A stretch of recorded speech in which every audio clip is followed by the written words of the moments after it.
이 말씀으로 시선이 머물러 있는 자리에서 피어나는 소망, 제목이 좀 거창하네요. 이 말씀을 준비했습니다. 이번 주 이 말씀을 제가 좀 묵상하고 연구하고 준비하는데 사실 제 마음에 좀 이렇게 찡하게 울렸던 지점이 있었다면 65절이었어요. 65절, 그 전문맥이죠. 어떤 사람은 그에게 침을 뱉으며 그의 얼굴을 가리고 주먹으로 치며 이르되 선지자 노릇을 하라 하고 하인들은 손바닥으로 치더라. 예수님이 고난당하는 이 장면에서 좀 마음이 많이 멈췄습니다. 먹먹해지더라고요. 이 말씀을 머리로 이해하는 것이 있고 가슴으로 이해하는 것이 있겠거니 생각을 했어요. 머리로 이해하는 것은 왜 예수님이 이렇게 매맞으셨나는 것을 떠올릴 때에 구약의 예언의 성취의 일부분으로 예수님이 이 고난을 당하시잖아요. 그가 찔림은, 그가 핍박당함은 이게 다 예언의 성취잖아요. 이사야 50장에 이런 말씀이 있어요. 나를 때리는 자들에게 내 등을 맡기며 나의 수염을 뽑는 자들에게 나의 뺨을 맡기며 모욕과 침뱉음을 당하여도 내 얼굴을 가리지 아니하였느니라. 예언의 성취로 예수님이 이 순환을 당하시는데 머리로는 그래 예언의 성취지라고 하지만 마음으로는 좀 어떤 다른 영역이더라고요.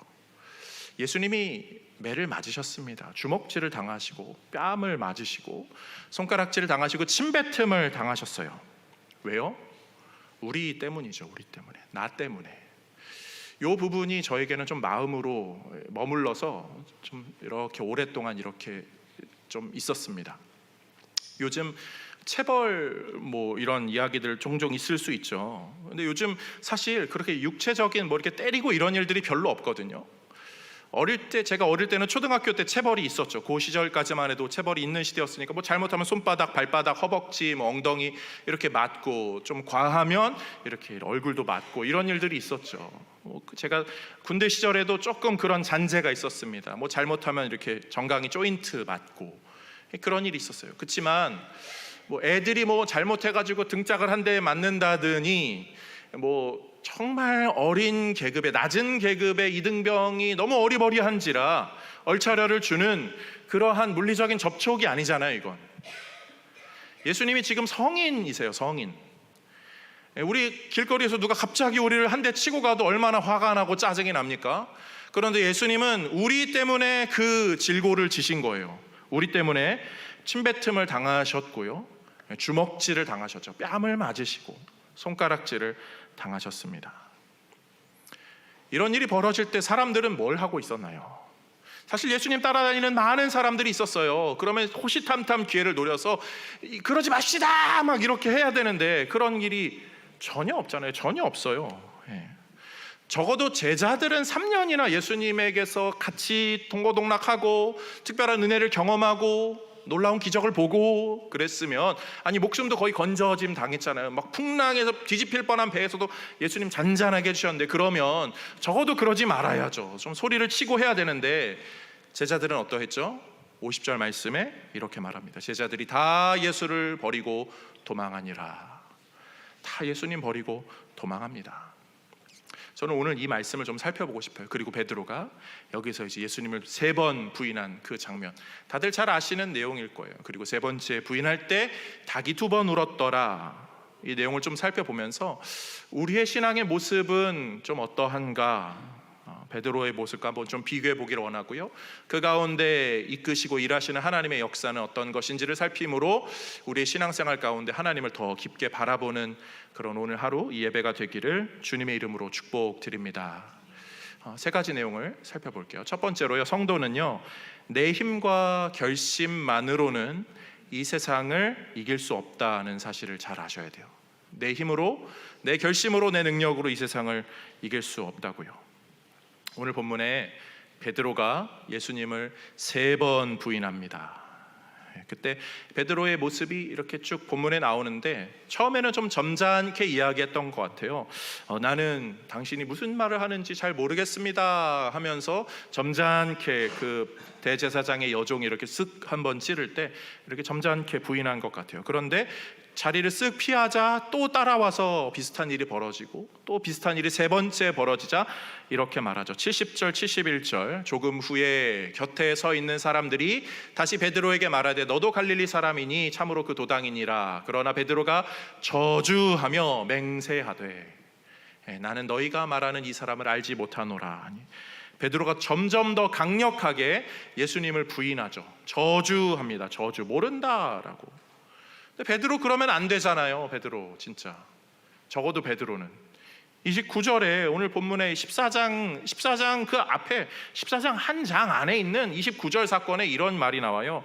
베드로가 여짜오되 다 버릴지라도 나는 그리하지 않겠나이다. 베드로 아주 그냥 큰 소리 빵빵 치는 사람이었어요. 다른 사람 다 그래도 나는 안 그래요. 요 여짜오되라고 하는 말 자체가 아주 강력한 자기 의견의 피력을 말하는 거거든요. 다른 사람 다 그래도 나는 안 그럴 거예요 라고 어쩌면 소리쳤을지도 모르는 약간 그런 뉘앙스입니다. 그런데 예수님이 딱 체포되자 베드로의 이 자세가 싹 바뀐 거죠. 오늘 본문에서 누가 물어보죠? 66절을 보면 대제사장의 여종이 물어봅니다. 예전에 베드로는요, 대제사장의 남종이 예수님을 잡으러 왔어도 칼을 촥 빼들고 그 귀를 확 잘라버릴 줄 아는 그런 아주 열혈 청년이었어요. 그런 사람이었습니다. 그런데 예수님이 잡혀가시자마자 예수님은 여종의 말 몇 마디에도 쩔쩔 매는 그 베드로가 지금 오늘 본문에 드러나는 거죠. 베드로가 그렇게 3번을 부인합니다. 그리고 닭이 2번 울죠.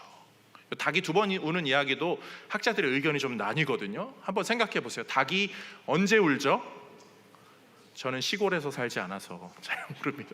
예전에 어머니가 무슨 일로 집에다 베란다에 산 닭을 갖다 놨는데 밤낮 없이 울어가지고 되게 짜증이 났다. 괴로워서 울었겠죠. 근데 닭이 언제 울죠? 새벽에. 그리고 또 언제 울죠? 밤에. 그래서 학자들의 의견이 그런 게 있어요. 한 1시쯤에 밤에 한번 꼬끼요 울고 또 새벽쯤 돼서 꼬끼요 우는 그 2번째 우는 그 시즌을 말하는 거다라고 말하는 학자들이 있고, 또 다른 학자는 닭이 울 때 한번 꼬끼요 이렇게 하고 맙니까? 아니면 꼬끼요 꼬끼요 이렇게 하나요? 이렇게 한다는 거죠.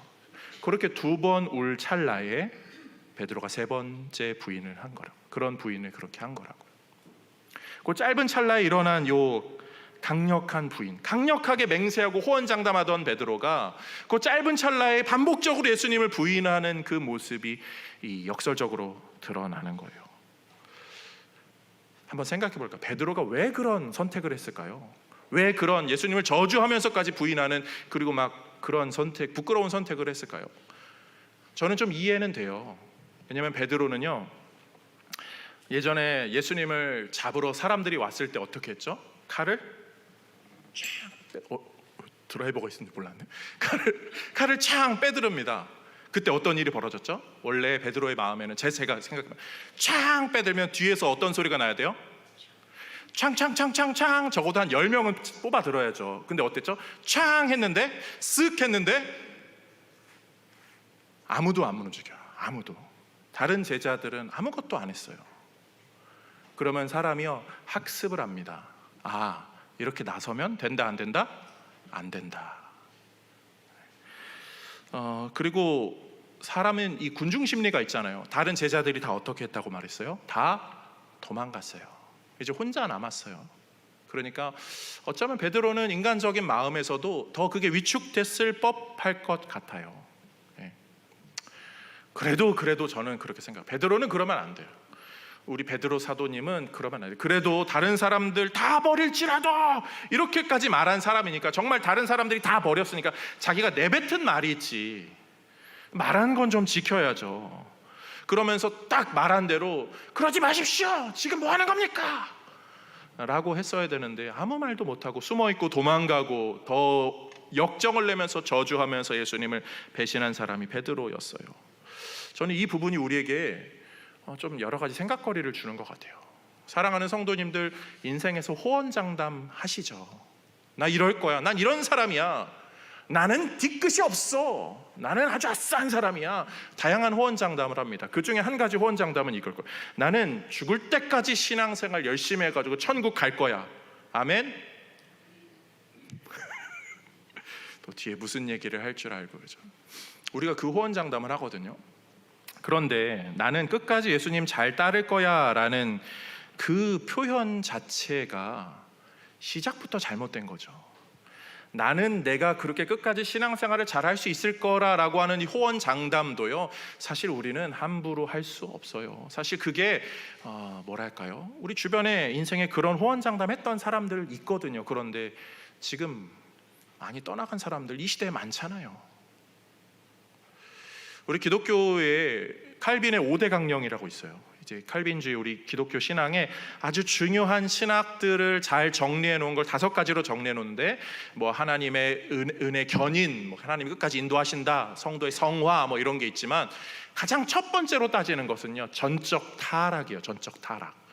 우리는 우리를 구원할 능력이 없습니다. 우리는 우리 안에 선한 것을 추구할 수 있는 능력이 단 1%도 없습니다. 그래서 선한 일을 한다고 하지만 그 선한 것을 하는 마음의 깊은 본성에는 자기의 이기심이나 자기를 높이거나 드러내고자 하는, 아니면 자기의 이익을 취하고자 하는 그런 악한 본성이 섞여 있는지라 우리 안에는 선한 것이 전혀 없습니다라고 하는 전적인 타락이 우리 기독교 장로교 신학의 아주 중요한 핵심 근간입니다. 우리 이 사실을 잘 기억하셔야 되거든요. 그래서 우리가 설교 가운데 여러분 이렇게 하십시다, 저렇게 하십시다, 이렇게 하면 저렇게 됩니다, 저렇게 하면 이렇게 됩니다, 그러면 우리는 그 이야기 듣고 아멘, 저도 그렇게 될 줄로 믿습니다 라고 하지만, 그것이 이렇게 하면에 내 행위에 관한 것이 우선이 되고 무게가 실리게 되면 그 자체가 잘못된 신앙이 된다는 것이죠. 오히려 주님, 저는 그렇게 할 수 없는 존재인데 나를 구원하신 하나님의 은혜, 나를 끌고 가시는 하나님의 은혜 때문에 내가 이렇게 이 길을 걸어갈 수 있습니다. 이게 진짜 성도의 신앙의 고백이죠. 보세요, 베드로도 배신했어요. 예수님 바로 옆에서 먹고 자고 했던 베드로도 배신했어요. 예수님의 그 놀라운 기적을 경험하고 체험한 사람도 배신했다고. 우리가 어떠한 체험을 많이 하든 어떠한 신앙생활에 큰 교육을 받던 베드로보다 더 할 수 있습니까? 없거든요. 근데 그 베드로도 배신했다면 우리도 아무리 호언장담한다 할지라도 우리도 부끄러운 모습으로 살아갈 수 있다고요. 그런 면에서 우리가 기억해야 되는 건 다른 게 아니라 나는 할 수 없습니다. 우리 신앙의 기본이죠. 나는 할 수 없습니다. 나는 그런 자입니다. 나는 내 힘으로 내 인생을, 이 세상을 잘 살아갈 수 없습니다. 그래서 주님이 너무 필요합니다. 이 신앙의 귀한 고백이 계속적으로 우리 안에 맴돌기를 주님의 이름으로 축복을 드립니다. 두 번째로요, 성도는 내가 무너지는 그 순간에도 주님의 통치는 여전히 진행되고 있음을 기억해야 됩니다. 우리는 무너지고 넘어지고 실수하고 실패하지만 하나님의 통치는 전혀 영향받지 않고 여전히 돌진하고 있어요. 오늘 본문의 이 예수님의 순환이 이 복음서의 어떤 클라이맥스잖아요. 아주 그 절정의 순간이잖아요. 그래서 그런지 사탄 마귀의 그 계략 공격도 아주 강력합니다. 예수님을 아주 막 때리고 못살게 굴고 막 침뱉고 아주 비참한 대우를 하고 있고요. 제자들은 뿔뿔이 흩어지게 결국 되고, 수석 제자라고 하는 제자도 예수님을 막 배신하고 하는, 막 저주하는 그 모습. 예수님은 아무도 도와주질 않고 있어요. 예수님이 코너에 몰렸습니다. 예수님이 핀치에 몰린 거죠. 그로기 상태가 다 된 것 같아요.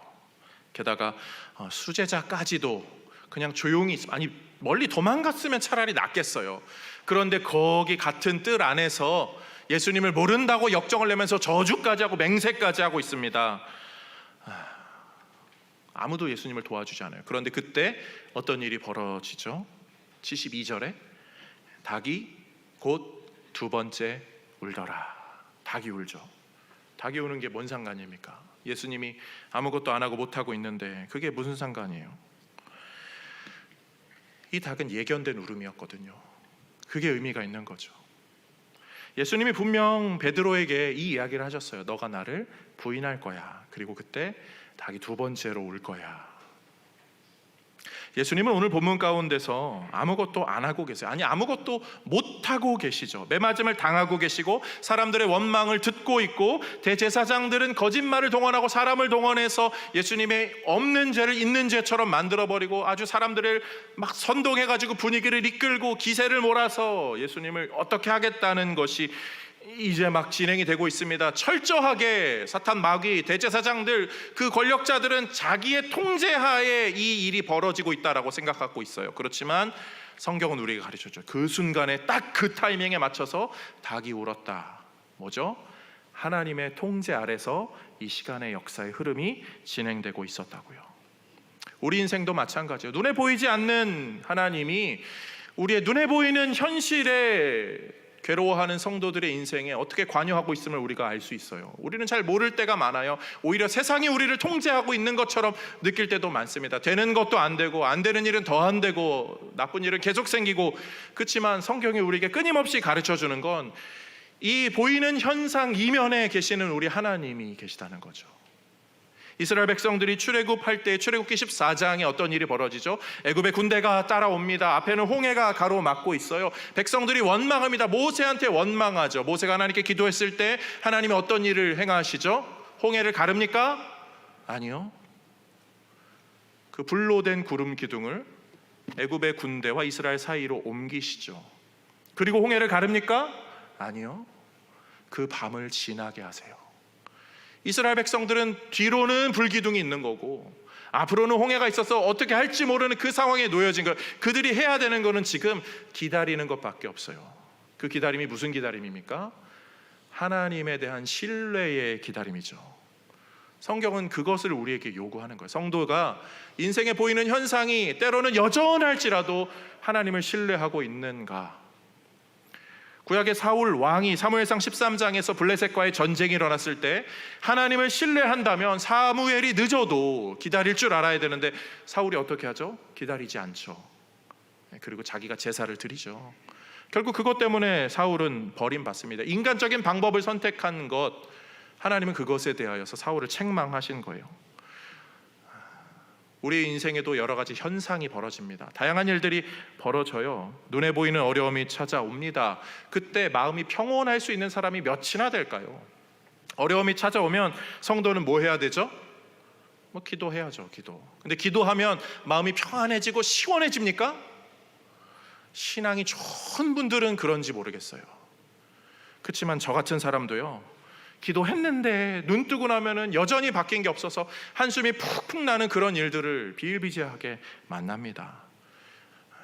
신앙이 작은 목사라 그런지 모르겠어요. 그렇지만 저는 그게 우리 일반적인 사람들의 모습인 것 같아요. 자녀들의 일, 자신의 일, 건강의 일, 갑작스럽게 일어나는 사고, 그리고 제발 그러지 말아야 되는데 결국 내 앞에 오고만 그 문제들, 그런 것들 가운데서 성도는 어떻게 살아야 되나요? 목이 턱턱 막히고 가슴이 졸려질 때, 그때는요, 내가 어떤 호언장담을 했는지 생각이 안 나요. 나는 하나님만 믿겠습니다, 하나님만 따르겠습니다, 무슨 일이 있어도 저는 신앙으로 살겠습니다 했던 그런 고백들이요, 전혀 생각나지 않을 때가 많다고요. 베드로처럼요. 그리고 나도 모르게 그냥 짓거려지는 대로, 튀어나오는 대로 말하고 행동하는 모습, 베드로의 모습이고 우리의 모습이죠. 그런데 오늘 본문은 그런 상황의 그 순간에, 그 찰나에 닭이 정확하게 그 타이밍에 울었다는 거예요. 하나님께서, 예수님께서 말씀하신 대로, 하나님께서 준비하신 대로 그 일이 진행이 되고 있는 거죠. 우연이 아니라 하나님의 섭리가 진행되고 있음을 성경의 독자에게 알려주고 있어요. 실제로 예수님의 십자가 구원 사역은 하나님의 섭리에 따라서 단 하나의 오차도 없이 진행된 일이죠. 그런 면에서 우리의 인생에 나타나는 현상은 눈에 보이는 게 전부가 아니라고요. 우리가 잘 알지만 잘 안 되는 것. 여호수아 3장에 이스라엘 백성들이 가나안 정복 전쟁 들어갈 때 요단강을 건너잖아요. 제사장들을 앞세웁니다. 발이 물에 잠겨요. 그때까지는 현상은 여전히 강물이 흘러요. 그렇지만 현상의 이면에 그 전날 밤부터 하나님은 이미 동풍을 불어서 강물을 줄이고 계셨죠. 현상은, 눈에 보이는 것은 잘 모르겠지만 이면에서 하나님은 언제나 일하고 계시다고. 지금도 하나님은 일하고 계셨고, 과거에도 하나님은 계속적으로 일하고 계셨고, 앞으로도 하나님은 계속 일하고 계실 거예요. 성도는 그 하나님을 향한 신뢰의 마음으로 이 인생을 살아가야 합니다. 열왕기하 6장에 엘리사 선지자가 아람 군대와 전쟁 중에 사환이 자신의 군대들이 막 둘러싸여 있는, 아람 군대에 둘러싸여 있는 거 보고 낙심하고 있을 때 하나님께서 그 눈을 열게 하시잖아요. 불병거와 불말이 쫙 있는 걸 보면서 하나님이 이 현상 밖에서 더 통제하고 계시는 분임을 깨닫게 할 때 마음의 평안함이 찾아오죠. 우리의 신앙생활이 그런 거 아닙니까? 눈에 보이는 거 여전할 수 있어요. 그렇지만 하나님이 하신다, 하나님이 계신다, 하나님이 다스린다, 이것이 우리에게 얼마나 큰 힘이 되는지 모르겠어요. 너무 속상한 것은 우리 그리스도인들의 입에서 이런 이야기가 잘 안 나온다는 거죠. 모르겠습니다. 제가 믿음이 작아서 그런지, 누가 우리의 지도자가 되는지, 누가 우리의 국회의원이 되는지, 어느 법이 세워지는지 안 세워지는지 물론 중요하죠. 물론 중요하죠. 어떤 정책이 펼쳐지는지, 되는지 안 되는지 물론 너무나 중요합니다. 그렇지만 그것 때문에 나라가 망하느니, 이렇게 되니 저렇게 되니, 앞에 캄캄하다니, 물론 그런 마음이 들 수가 있어요. 그렇지만 그리스도인들은 어떤 마음이 있어야 돼요? 설사 가장 최악의 상황이 벌어진다 할지라도 하나님이 통치하고 계시지, 하나님의 나라가 이 땅 가운데 세워지도록, 믿음의 사람들을 통해 더 세워지도록 우리가 믿음으로 더 살아야지, 그 소망의 마음으로 우리의 대화가 진행이 되어야지, 매번 안 되네 큰일 났네, 이러네 저러네, 뭐 다음 세대가 너무 속상해요. 저는 거기에만 몰려있는 게 너무 속상해요. 큰일 났대요. 큰일 난 건 우리 자신입니다. 우리 자신. 그렇게 믿음 없는 모습으로 살다가 하나님 앞에 부끄럽게 서게 될 우리 자신이 가장 큰일 났는데, 정작 다른 건 보지 못하고 우리 생각의 현상이 이렇게 될까 저렇게 될까. 사랑하는 성도님들, 현상에 매몰되지 마십시다. 우리 하나님의 일하심을 기대하면서 어떤 상황에서도 소망 잃지 않는 우리 모두가 되기를 주님의 이름으로 축복드립니다. 마지막 세 번째로요, 성도는 하나님의 그 강력한 통치의 시선이 우리에게 향하여 있음을, 우리에게 닿아져 있음을 기억해야 합니다.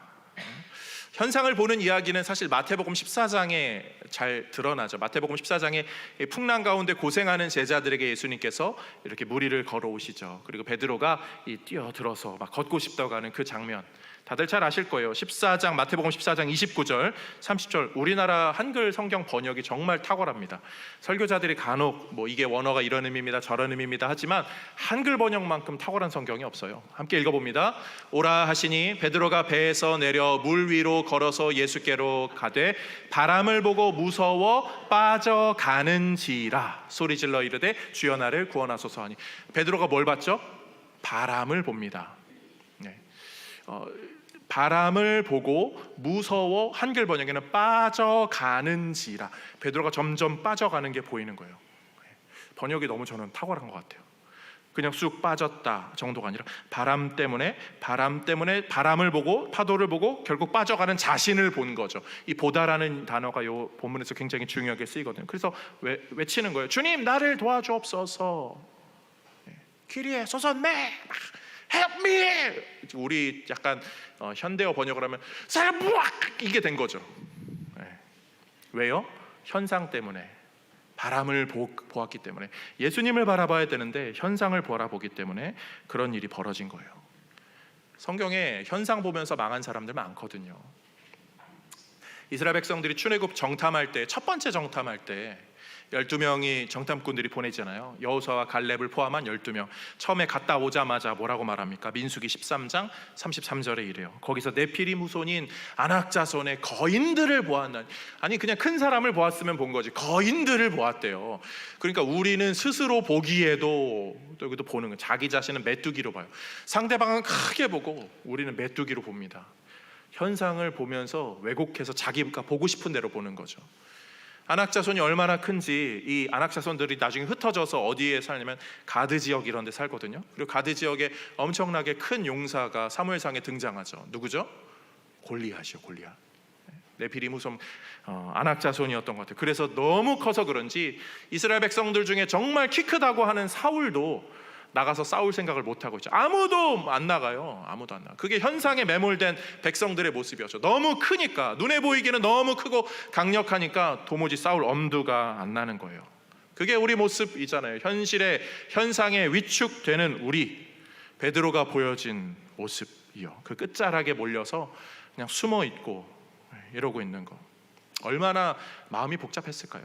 제가 베드로였으면요, 가룟 유다 욕 엄청 했을 것 같아요. 가룟 유다 있기에 아주 그냥 진짜 그래 뭐 좀 받아 처먹었으면 가가지고 저 제사장들한테 가서 좀 싸바싸바 좀 해가지고 우리도 스승님인데 가서 제사장님 잡힌 거는 좀 이해하지만 좀 감옥에 좀 갇혀놓고 오늘 밤 지나고 내일 좀 지금 사람들에게 막 주먹질 당하는 것까지는 아니지 않습니까? 좀 이렇게 좀 해주셔. 좀 그렇게라도 하면 좋겠는데 가룟 유다는 보이지도 않고 다른 제자들은 다 흩어졌고 다 도망갔고 베드로가 그래도 의리가 있는 거죠. 거기서 이렇게 보고 있는 것 자체가 어쩌면 한 열에 하나 정도, 9은 그냥 도망가고 숨고 이런 마음이죠. 하나 정도는 혹시 예수님이 또 기적을 베풀어 주시면, 또 예전에 추락산에서 슉슉슉 나오셨던 것처럼 그렇게 하면은 예수님 저는 기다리고 있었습니다, 약간 이런 할 자세가 있었을는지 모르겠어요. 그래도 베드로는 거기 있었다는 것 자체가 의리가 있는 거죠. 그런데 그 의리를 지키는 베드로에게 어떤 일이 벌어진 거예요? 누가 알아본 거예요. 한 여종이 알아본 거죠. 진짜 좀 안 알아봤으면 좋겠는데, 그러지 말았어야 되는데 일어나지 말아야 할 일이 자기에게 일어나는 거죠. 우리 그런 이야기 하잖아요. 나는 해도 안 돼. 나는 뭐 경품을 해도 안 되고, 나는 뭐 숙제 검사를 해도 꼭 37번 일어나봐. 요즘은 37번 없죠. 13번 일어나봐. 숙제했어? 얘가 했으면 다 한 걸로 하면은 꼭 누가 걸리죠? 내가 걸리잖아요. 그런 경험 없으세요? 저만 있나요? 머피의 법칙이라고 꼭 안 되는 게 나만 걸릴 때 있잖아요. 이렇게 뭐 이렇게 쭉 어디 검사하다가 잠깐 한 명만 랜덤으로 잡습니다. 임의로 잡습니다. 꼭 걸리잖아요. 그게 꼭 나. 그런데 오늘 베드로가 그런 거예요. 왜 하필 그 수많은 사람들이 예수님 때리고 막 손 째고 예수님 다 쳐다보고 있는데, 야, 저 사람이 이렇게 저러다 막 예수님만 다 보고 있는데 그 여종만 베드로를 이렇게 보고 있는 거예요. 너지? 얼마나 짜증이 나요. 그래서 베드로가 쓱 자리를 옮겨도 너지? 거의 뭐 호러 무비급으로 세 번째도 이 사람이네? 더 여러 사람이 그렇게 된 거죠. 그때 닭이 울어요. 근데 누가복음에 보면요, 이 장면에 한 가지 장면이 하나가 추가가 됩니다. 누가복음 22장 60절에서 62절. 베드로가 이르되 이 사람아, 나는 네가 하는 말을 알지 못하노라 하고 아직 말하고 있을 때 닭이 곧 울더라. 그 다음 볼까요? 주께서 돌이켜 베드로를 보시니. 마가복음이 가장 먼저 쓰였고요, 누가복음은 좀 나중에 쓰였거든요. 그래서 아마 베드로의 증언이 좀 들어간 것 같아요. 베드로와 예수님이 눈이 마주칩니다. 나는 몰라요, 나는 맹세하고 나는 저주합니다, 나는 모릅니다 하는데 예수님이 딱 눈이 마주친 거예요. 고난의 그 현장에서 예수님이 베드로를 보고 계셨어요. 이거 예수님이 의도한 뭐 그런가 이거 아니거든요. 예수님이 막 매맞을 때 베드로만 이렇게 막 보고 있어요. 그 사람들이 예수님이 뭘 보는 거야 하면서 보니까 베드로가 거기 시선의 끝자락에 있어서 저 사람도 그 사람이다, 이런 거 전혀 아니거든요. 예수님이 베드로를 염두에 두고 계셨던 거죠. 그리고 베드로가 여기서 뒷뜰에서 안뜰로 이렇게 옮겨질 때 베드로가 저기로 가는구나. 베드로가 지금 두 번째 부인을 했구나. 베드로가 이제 세 번째 부인을 하는구나 라고 하고 딱 쳐다보고 닭이 그때 동시에 꼭 끼어 울자 베드로가 마음이 괴로워서 밖에 나가서 슬피 울게 됩니다. 예수님이 보고 계셨어요. 이게 하나님이 우리 가운데 일하시는 모습들이죠. 우리는 사실 베드로 같은 존재예요. 우리는 뭘 잘 못하고요, 호언장담을 하지만 부끄러운 모습이 가득하고요, 사실 우리 현상 앞에서 우리가 현상을 역전시킬 능력이 없습니다. 우리는 축구 경기에서 손흥민 같은 존재가 아니잖아요. 그냥 응원단 정도일 뿐이죠. 아니면 집에서 리모컨 보고 있는 그런 정도일 뿐이죠. 이번 주 치킨 드셨어요? 우리가 뭐 응원한다고 뭐 경기가 뭐 기세가 기웁니까? 이미 기세가 저만큼 기울었어요. 우리가 바꿀 수 있는 그런 능력이 없어요. 아니, 오히려 우리는요, 세상을 더 악하게 만듭니다. 응원하는데 보면 가관이에요. 야, 저놈 빼! 그냥 사기를 아주 그냥 쫙 주렸는데 우리가 그런 존재다. 하나님께서 하나님의 나라를 세워가고 계시는데 우리가 하나님의 얼굴에 먹칠을 합니다. 우리가 호언장담 저는 안 그럴 거예요 라고 크게 말했어도 우리가 그런 것을 제대로 못해요. 아니 모든 목회자들이요, 저도 그렇고요, 신학의 공부의 여정을 하면서 꼭 한 번쯤은 하게 되는 신앙의 고백이 있다면 이런 거예요. 주님, 저는 무익한 종입니다.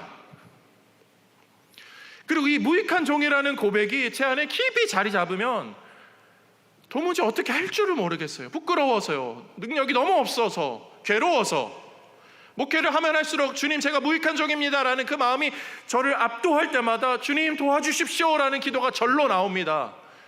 기도의 시간을 안 찾아갈 수 없고 그 시간이 너무 행복할 수 있는 이유는 나는 아무것도 할 수 없는데 주님이 하실 일이죠 라고 하면서 그저 바짓가랑이를 붙드는 마음이기 때문에 기도하게 되는 거예요. 그런데요, 목회자들이 어떻게 되죠?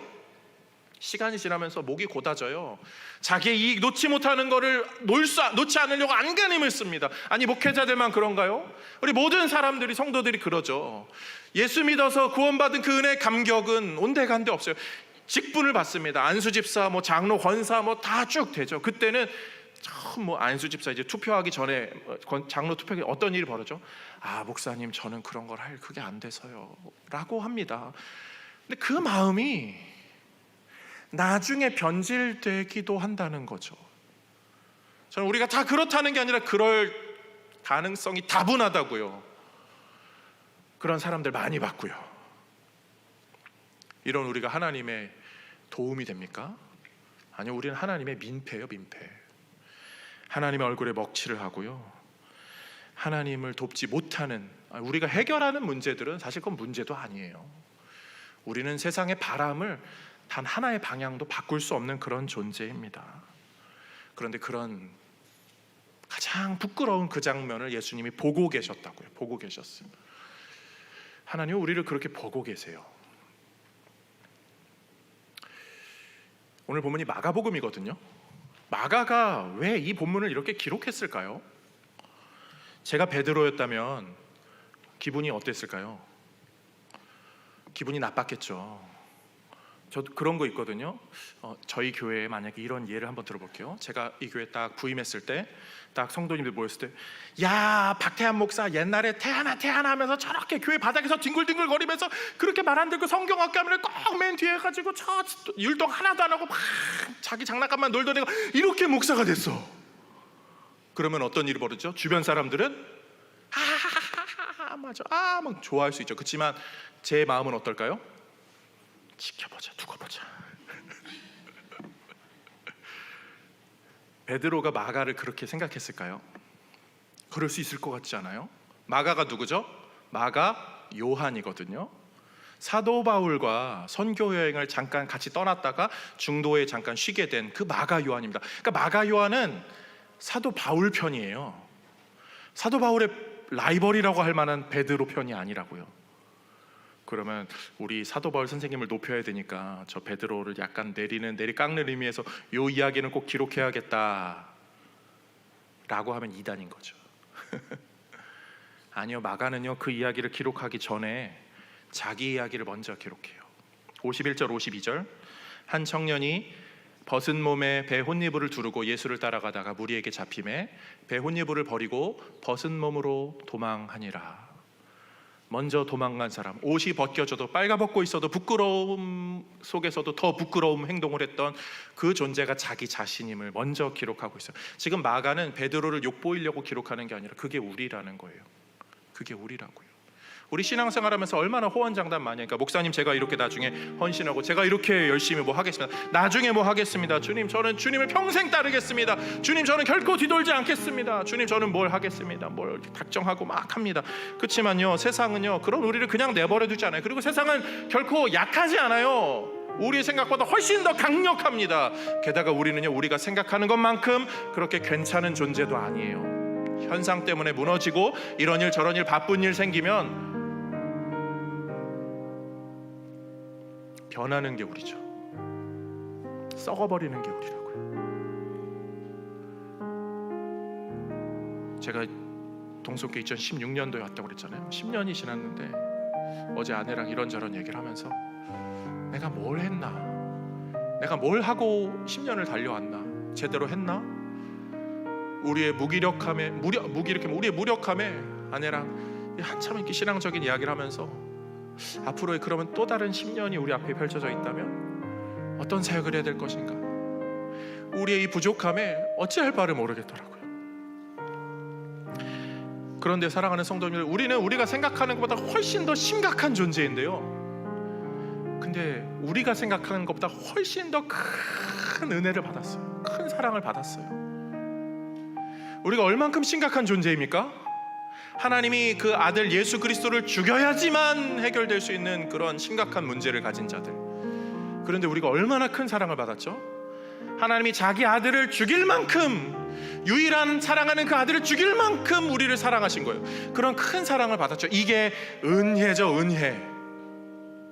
그래서 우리는요, 내 힘으로 사는 거 아니에요. 은혜의 힘에 공급받아 사는 겁니다. 하나님이 우리 아버지셔요. 자녀들을요, 바라보는 부모가 어떤 마음이죠? 자녀가 배밀이를 하고 뒤집기를 하고 좀 일어나면은 좋아하고, 한 발 걸으면 좋아하고, 두 발 걷고, 아니면 옹알이 좀 하다가 아빠, 맘마, 엄마 하면은 그거 갖다 좋아합니다. 야, 우리 애가 잘 크고 있네. 그걸로 행복해하죠. 하나님 아버지가 우리를 그렇게 보시죠. 사실 우리 애가 할 수 있는 것에서 조금 더 하면 그렇게 기뻐하실 거예요. 하나님은 우리가 갑자기 막 뒤집기 하던 아이가 갑자기 일어나가지고 설거지를 막 하고 빨래를 막 이렇게 하면서 아버님, 어머님, 제가 오늘 흰 순백의 빨래를 완성했습니다, 그런 걸 기대하지도 않으세요. 그런 걸 바라지도 않으시고요. 하나님 바라시는 건, 아무개야, 내가 널 잘 알아. 너 할 수 있는 그 삶의 현장에서 너가 조금 더 할 수 있다면, 그리고 나를 기억하고 하나님 나라를 추구한다면 나는 그걸로 만족해. 이게 하나님이 우리에게 원하시는 거겠죠. 하나님이 현상을 모르시나요? 우리 인생을 모르시나요? 우리의 마음을 모르시나요? 하나님 더 잘 아세요. 그 하나님께 주님 주시는 은혜대로 제가 은혜 공급함 받아서 살겠습니다. 나를 이끌어 주세요. 주님, 나를 이끌어 주세요. 신앙의 귀한 고백들이 우리 모두에게 있기를 주님의 이름으로 축복드립니다.